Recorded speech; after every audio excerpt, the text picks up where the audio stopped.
¿Qué tal, gente? Sean bienvenidos una vez más a un video de Teología Apasionadamente. Y bueno, el día de hoy seguimos con videos apasionantes y seguimos en materia de teología bíblica, específicamente con la serie que respondo a las doctrinas heréticas. En un video anterior subimos un argumento en contra de la doctrina modalista sabeliana unicitaria, en donde estábamos estableciendo la necesidad de la interacción entre las personas de la Trinidad para poder efectuar la obra de salvación. A raíz de esto hubo mucha gente de muy buen corazón y de excelente diálogo que estuvieron enriqueciendo el video con sus comentarios y se los agradezco bastante. Entonces el día de hoy vamos a dar un análisis de esas propuestas que salieron en comentarios y vamos a ver qué cosas podemos aprender y si es que realmente estas propuestas tienen el poder de lograr lo que se proponen. ¿Ok? Entonces, en este caso vamos a empezar viendo los comentarios, vamos a analizarlos y ya daré ahí un comentario en la medida que vayamos leyéndolos. ¿Ok? Vamos a empezar por arriba y se les agradece de todo corazón a las hermanas que ven los videos. Que Dios les bendiga. Vamos a pasar ahora con Faber. Este fue uno de mis comentarios favoritos. Y Faber, tengo entendido que él es una persona trinitaria. Y él está exponiendo lo que se está gestando ahora en el neomodalismo. Y bueno, es normal que las doctrinas heréticas tengan un montón de mutaciones y eso se debe principalmente a que como nunca fueron dogmáticas, es decir, nunca fueron aceptadas por la iglesia realmente como verdadera dogmática, es normal que estén mutando, dado que como no forman parte del tesoro eclesiástico, están olvidadas por Dios esas cosas y los herejes las usan para hacer experimentos teológicos. Y ha surgido lo que Faber llama modalismo existencialista. Y vamos a leerlo, está muy interesante y vamos a analizarlo. Dice así: si bien todavía una gran mayoría del unicitarismo ya no cree en las manifestaciones o modos de Dios, hay un nuevo enfoque que es poco conocido y que es propuesto por los teólogos unicitarios. Vamos a parar ahí, vamos a reparar, vamos a trabajar un poquito lo de las manifestaciones o modos de Dios. ¿Qué es una manifestación? Una manifestación es un término nociológico o epistemológico que hace referencia a aquello que de forma evidente se presenta al sujeto cognoscente. Por ejemplo, ustedes ven este video y ustedes ven la pantalla y logran ver lo que está detrás de mí. Y eso que parece que está detrás de mí es la manifestación de las cosas. Lo que aparece delante de ustedes, eso es una manifestación. Lo que se muestra. Ahora, lo que sucede con las cosas reales es que aparte de que se manifiestan, las cosas son.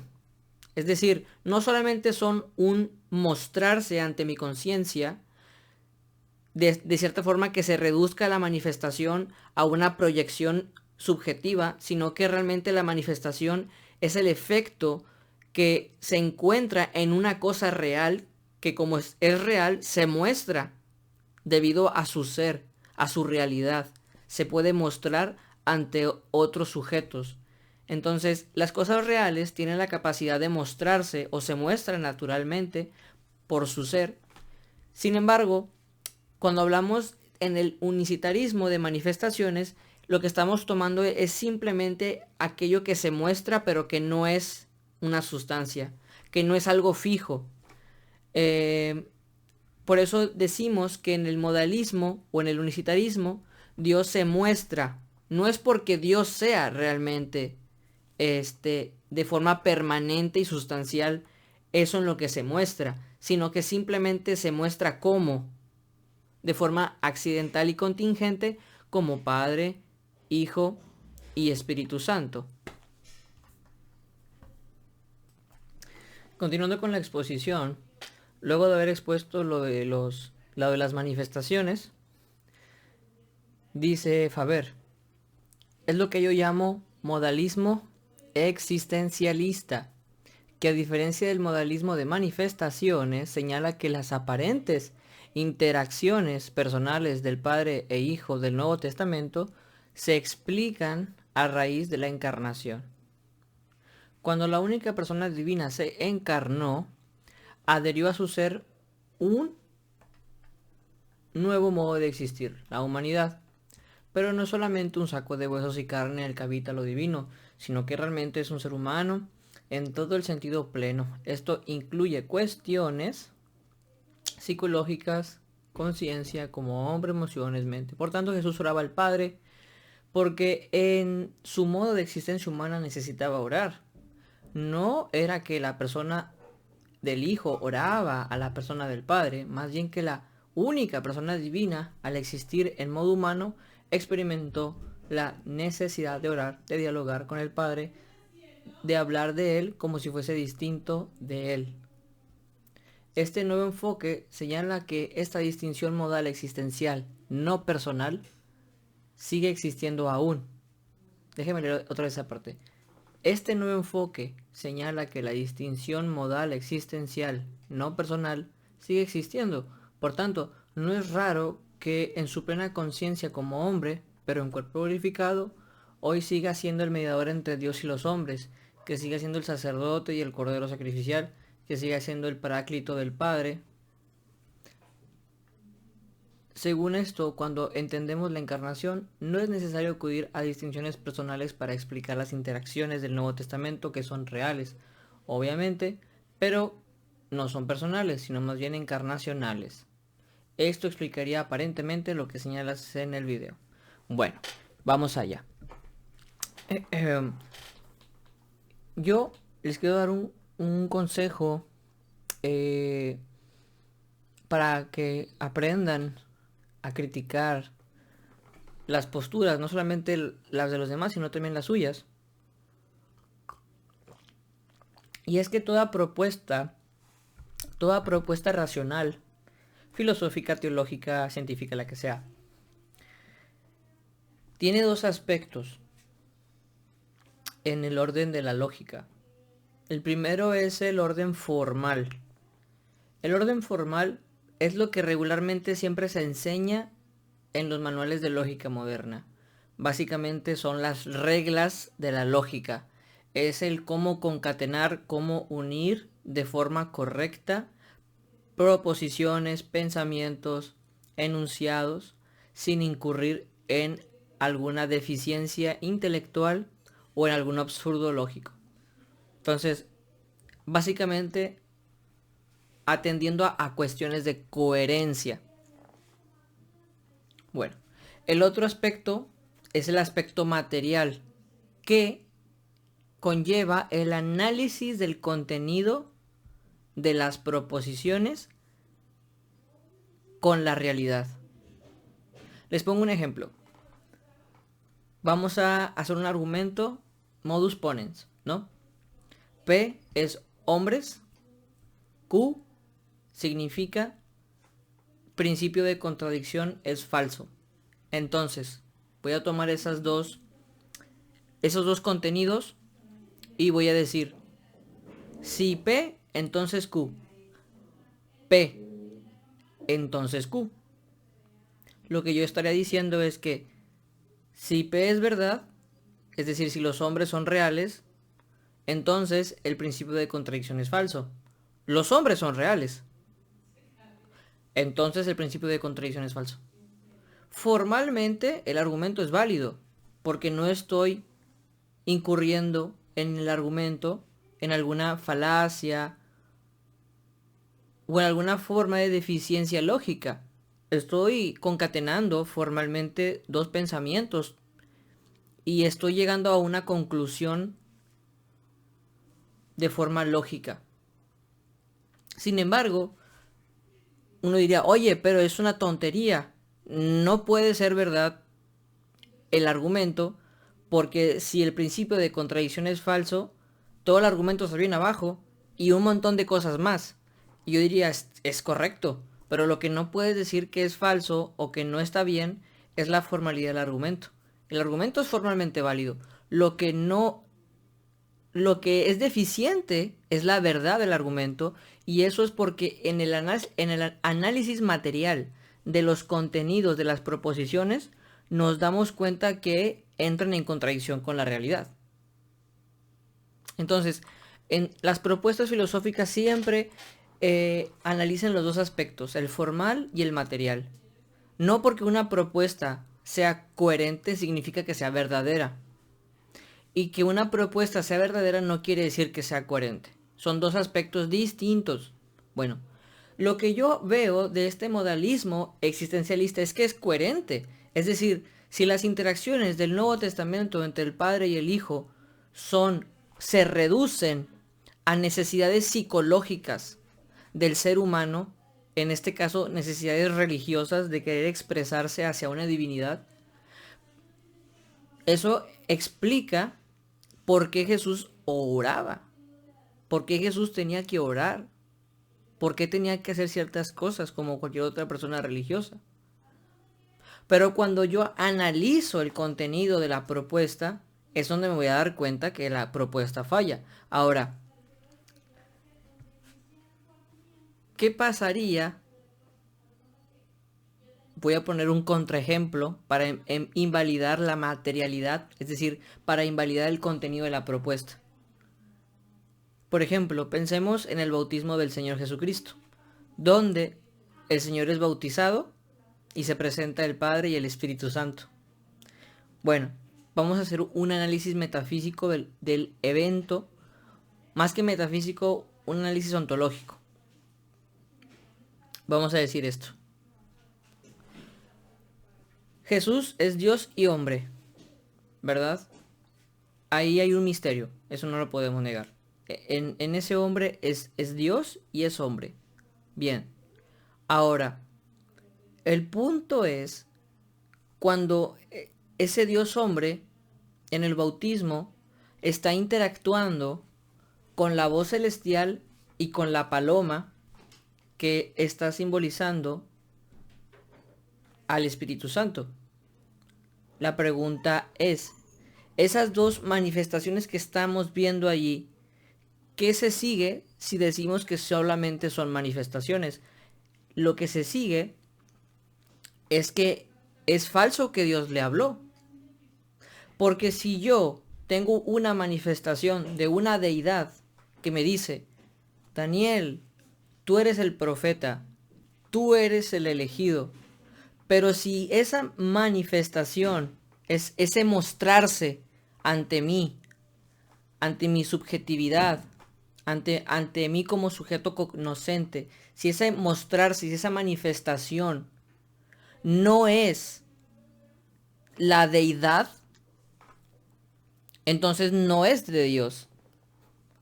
Pudiera ser el demonio, pudiera ser una proyección mía de que estoy muy sugestionado, que me estoy imaginando que Dios me habla.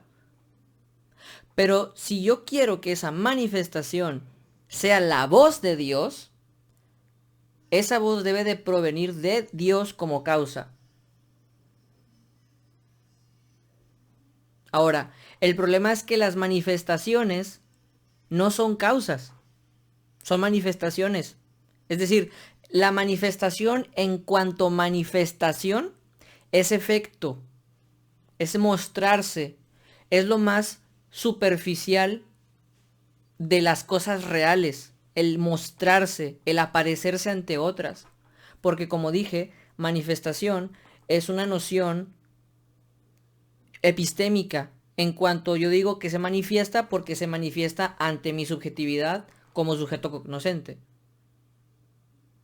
No es una propiedad real de las cosas la manifestación, porque el hecho de que una cosa no se manifieste no altera su ser. Es decir, si yo cierro los ojos, se pierden las manifestaciones visibles de las cosas, pero no por eso las cosas visibles dejan de ser visibles ni dejan de ser.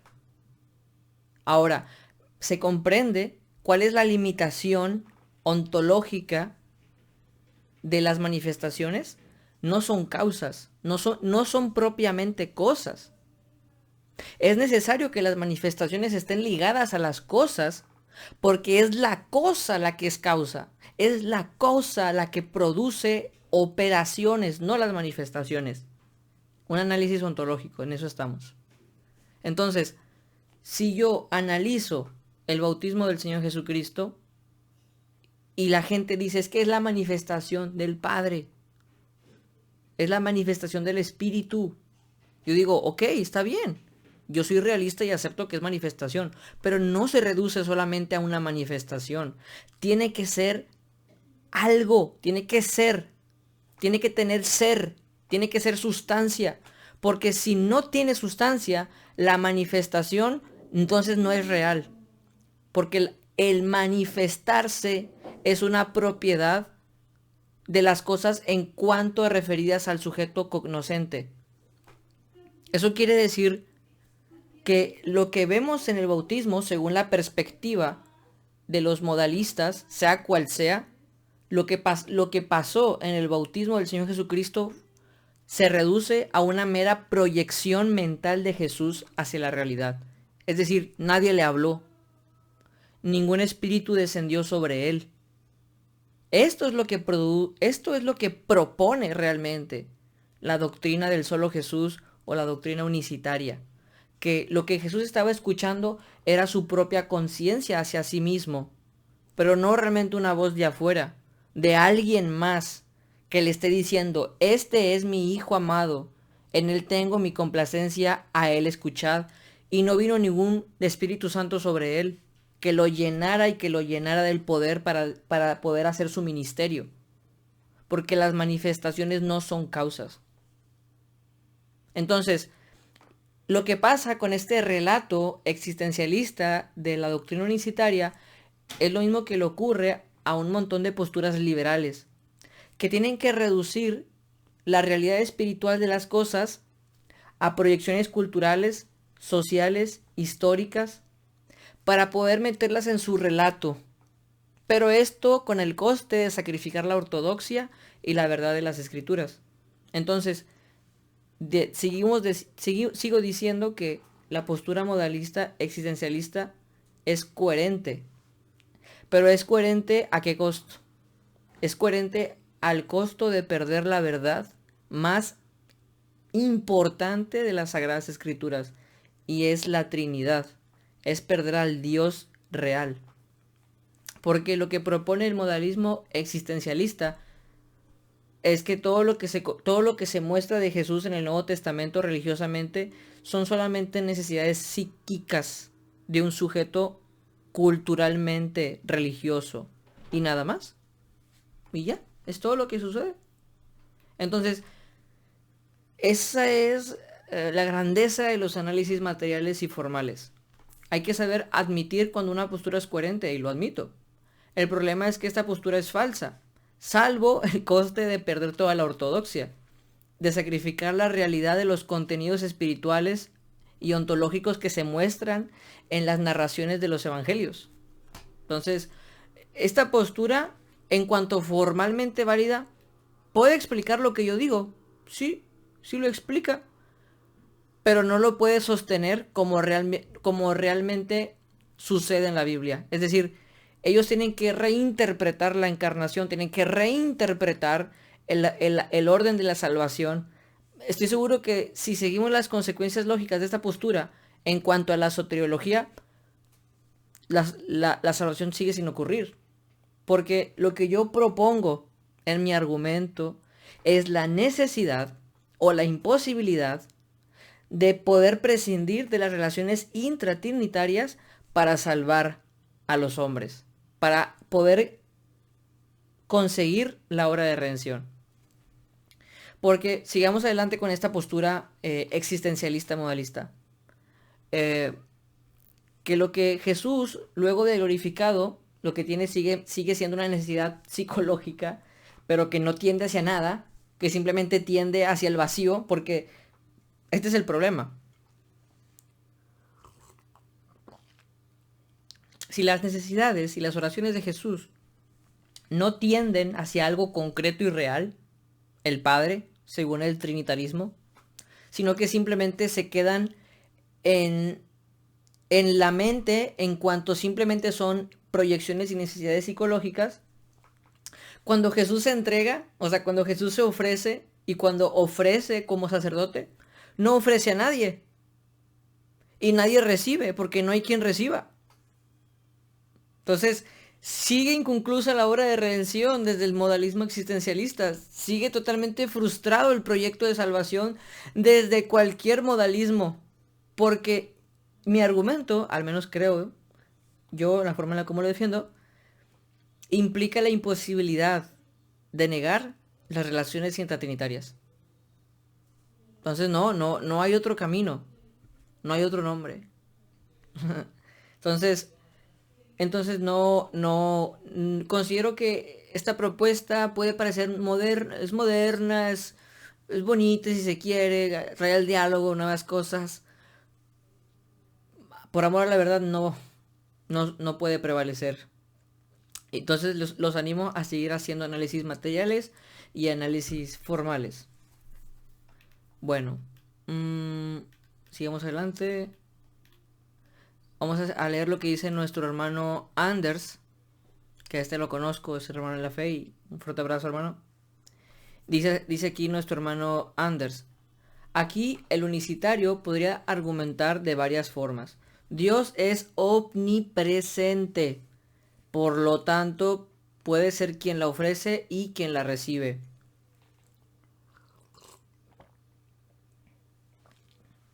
Bueno, la omnipresencia va justamente ligada con lo que yo mencionaba sobre la manifestación y las causas. Supongamos que vamos a aceptar la interpretación de omnipresencia que están planteando aquí. Están planteando como que yo soy omnipresente, puedo estar en todos los lugares. Entonces puedo estar en el punto A y en el punto B. Y como es Dios, pues puede estar en el punto A y en el punto B al mismo tiempo, ¿no? Entonces es una persona nada más que se manifiesta, ¿no? Se está manifestando en dos puntos. Ya. Bueno. El problema va a lo mismo. Si Dios se está manifestando, o sea, si son manifestaciones, sigue habiendo el problema de las causas. Las manifestaciones no pueden producir causas, son manifestaciones. Pero si ellos dicen, es que sí son verdaderas causas, sí son verdaderas cosas reales, bueno, entonces tienes dos personas.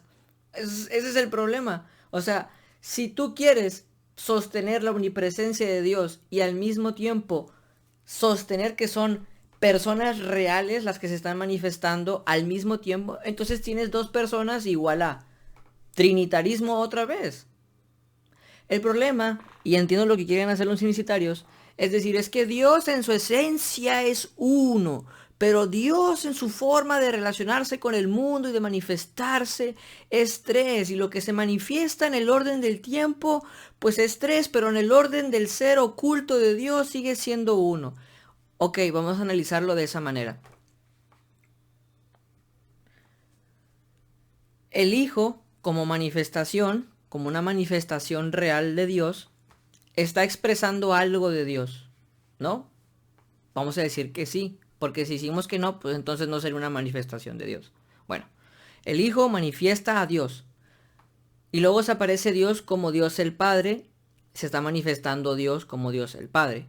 Ok, y también es real. O sea, la manifestación del Hijo es real. Y es una persona real que se manifiesta. Y luego tenemos otra manifestación del Padre que es real y se manifiesta. Fíjense bien lo que están diciendo. O sea, solamente analicen lo que sale de su boca. Dicen, es real. Real. O sea, una manifestación, para que sea real, no debe ser pura manifestación. Debe estar ligada a la cosa, a la sustancia. Entonces, si la manifestación del Hijo es real y la manifestación del Padre es real, tienes dos cosas. Una cosa que es el Hijo y una cosa que es el Padre. Vuelves otra vez a caer en el problema trinitario. Tienes una Trinidad. ¿Sí? Ahora, yo creo, si están tan peleados con admitir que en Dios hay pluralidad, no se la quiebren. Nosotros los trinitarios aceptamos que Dios es uno en esencia. tres en persona. Y realmente no entendemos cómo eso sucede porque es un misterio. Creemos que las manifestaciones de Dios son reales, sí. Y son verdaderas manifestaciones distintas también, sí. Pero ningún trinitario ortodoxo que no esté metido, envenenado por el racionalismo teológico, nunca va a decir, yo sé cómo explicar la unidad y la pluralidad de Dios. Jamás. Es un misterio. Entonces, unicitarios, siéntanse cómodos con abrazar el trinitarismo. Arrepiéntanse de su unicitarismo. Porque lo que ustedes plantean, si lo analizan, están reclamando las propiedades del trinitarismo, pero sin querer aceptarlo al final de cuentas. Sigamos con el punto número 2. El Hijo, al ser carne, hombre, es quien ofrece, y el Padre, siendo espíritu, la divinidad, es quien la recibe. Va a lo mismo. O sea, si el Padre o el Hijo son reales y la reciben al mismo tiempo, seguimos volviendo al problema de la ontología de la cosa. Tienes dos realidades distintas, el Padre y el Hijo. Algunos dirán que sí, que la Biblia hace una distinción personal entre el Padre y el Hijo, pero es solamente lingüística, no en un sentido real. Así que no habría problema con que se muestre escrituralmente que hay uno que ofrece y otro que recibe, porque es puramente lingüístico. Porque así como el Cordero y el sacerdote eran dos cosas distintas, así Jesús es el Cordero y sumo sacerdote, que son dos cosas distintas, para a la vez siendo el mismo. Bueno, creo que esta es la única objeción que merece realmente un esfuerzo, o al menos reconozco un esfuerzo. Digo, mi hermano Anders, él es trinitario. Él simplemente está mencionando lo que diría, por su experiencia, lo que diría un unicitario. Vamos allá. Por ejemplo, una distinción lingüística es una distinción de nombres. Por ejemplo, yo me llamo Daniel, mi papá me llama hijo y mis amigos me dicen amigo. Pero son nombres nada más. En realidad, el hecho de que me digan Daniel, hijo y amigo no altera mi realidad. Solamente son nombres hacia mí. Esos nombres expresan un aspecto de mí.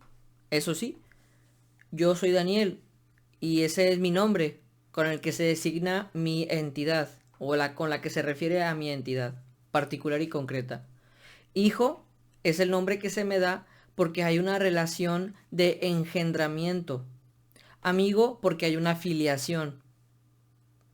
Entonces, los nombres expresan aspectos, pero no expresan o no están refiriéndose a cosas diferentes, se refieren a mí.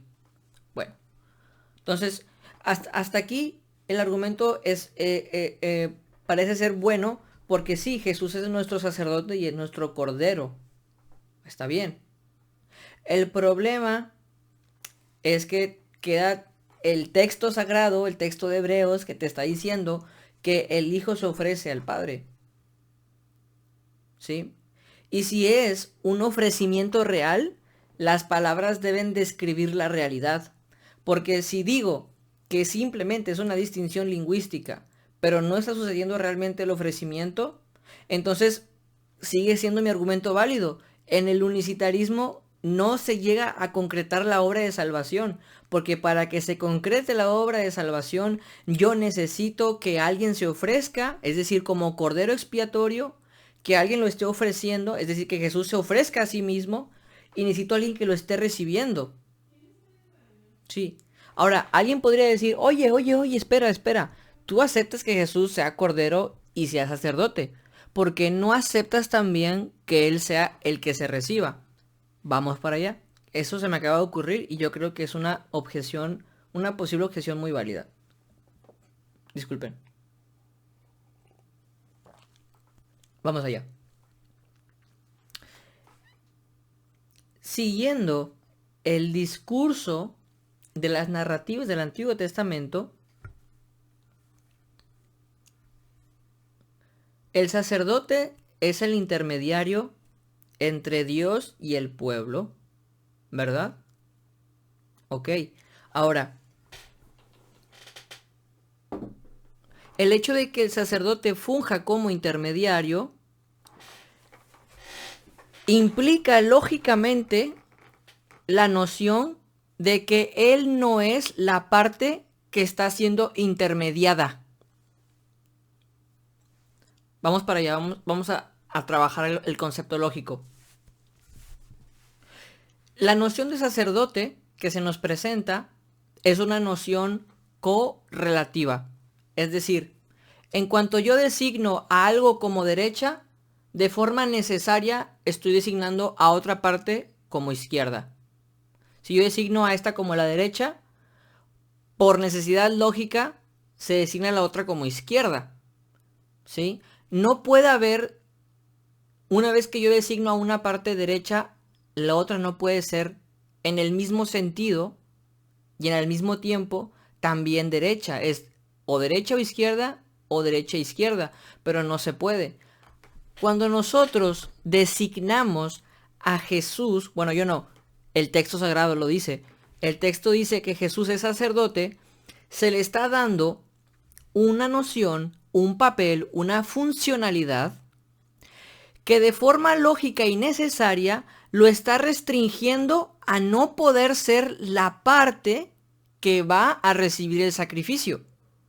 Por ejemplo, si yo digo que Jesús está a mi derecha, necesariamente ya no puede estar a mi izquierda. En cuanto yo designo a alguien o algo como la derecha, lo que está a su opuesto es la izquierda. Son conceptos que solamente cobran sentido en correlación a otro. Entonces, cuando el texto menciona que Jesús es sacerdote, por necesidad estamos esperando que exista la contraparte, que es el que recibe el sacrificio del sacerdote. Ahora, la noción de cordero o la funcionalidad de cordero, o sea, de sacrificio, no entra en contradicción con la noción y funcionalidad de sacerdote. Por eso es totalmente lógico que Jesús sea cordero y sacerdote, porque no entran en contradicción las funcionalidades que se están dando. Lo que sí entraría en contradicción es que Jesús sea el sacerdote y aparte la parte que recibe. Es justamente la razón, y eso simplemente es un argumento lógico, ni siquiera estoy atendiendo a cuestiones metafísicas ni ontológicas, es simplemente una cuestión de razonamiento, en cómo damos los nombres a las cosas. Y en cuanto yo designo a alguien como intermediario, por necesidad, el intermediario no puede ser la parte que está siendo intermediada. En cuanto yo funjo como medio, automáticamente me estoy restringiendo a no ser aquello que se encuentra separado. Porque el medio une y une los extremos. En cuanto tú te pones como medio, tú te estás declarando como no extremo. En este caso, cuando Jesús se declara como sacerdote, o cuando el Padre lo declara sacerdote según el orden de Melquisedec, se está estableciendo una posición en la que necesariamente él ya no puede estar como el extremo. Por eso bien dice el apóstol que fuimos reconciliados por Cristo. Entonces, él es el medio, no el extremo, ¿verdad? Entonces, sigue habiendo la necesidad de tener que proponer el trinitarismo y por lo tanto se cae el sistema modalista. Vamos a ver qué otros comentarios hay. Vamos a ver. Dice gracia manifestada. Dice, los unicitarios dicen que Jesús es cordero y sacerdote, pero esto es cierto con respecto a Dios y los hombres. Los unicitarios dicen que Jesús es cordero y sacerdote, pero esto es cierto con respecto a Dios y los hombres. Jesús es nuestro sumo sacerdote y es la ofrenda por nuestro pecado. Pero Jesús no es sacerdote de su propio sacrificio. Eso lo dice Hebreos 9:14. Cuanto más la sangre de Cristo, el cual mediante el Espíritu Eterno se ofreció a sí mismo sin mancha a Dios, limpiará vuestras conciencias, según recuerdo el texto. Ok, creo que en este comentario el hermano lo que me está corrigiendo no es el argumento o su objetivo, sino mi entendimiento del sacerdocio de Jesús. Básicamente lo que él está diciendo es que Jesús es cordero y sacerdote en cuanto funge como mediador de los hombres con Dios, pero él no es el sacerdote y la ofrenda eh, eh, de forma unívoca o de forma... ¿Cómo puedo decirlo? Sí, lo que él está diciendo es que solamente se dice de Jesús, cordero y sacerdote, cuando se habla de mediador de los hombres con Dios. Pero dice que Jesús no es sacerdote de su propio sacrificio. Es decir, básicamente lo que está diciendo es que si yo miro a Jesús como sacrificio, entonces ya no puedo verlo como sacerdote. Son nombres que hacen referencia a aspectos de la redención dependiendo de lo que se está analizando. En este caso, si estamos analizando la relación que hay de los hombres con Dios, Jesús es sumo sacerdote y también es cordero. Pero no es Jesús el sacerdote de su propio sacrificio. Porque según lo que está proponiendo el hermano, es que se ofreció mediante el Espíritu Eterno. Bueno, creo que esto ya va más en cuanto a análisis teológico de la funcionalidad de la obra de redención, en cuanto a la economía trinitaria, en cuanto a lo que le corresponde a cada persona en la salvación. Y se agradece, creo que si le agradecí. Aquí está. Pero creo que al igual, se agradece mucho el comentario, la verdad. No invalida el argumento, la formalidad del argumento no lo invalida. Tal vez modifica y esclarece el contenido material, pero no altera la formalidad ni las condiciones para que sea verdadero. Y creo que eso es todo. Bueno, así que, bueno, espero que les haya gustado. Espero que pueda haber más retroalimentación. Y esperemos que puedan seguir presentándose más argumentos a favor del modalismo, que aquí estaremos para analizarlos. Que tengan un excelente día, bueno, noche, si es que lo están viendo de noche, y que Dios los bendiga. Hasta luego.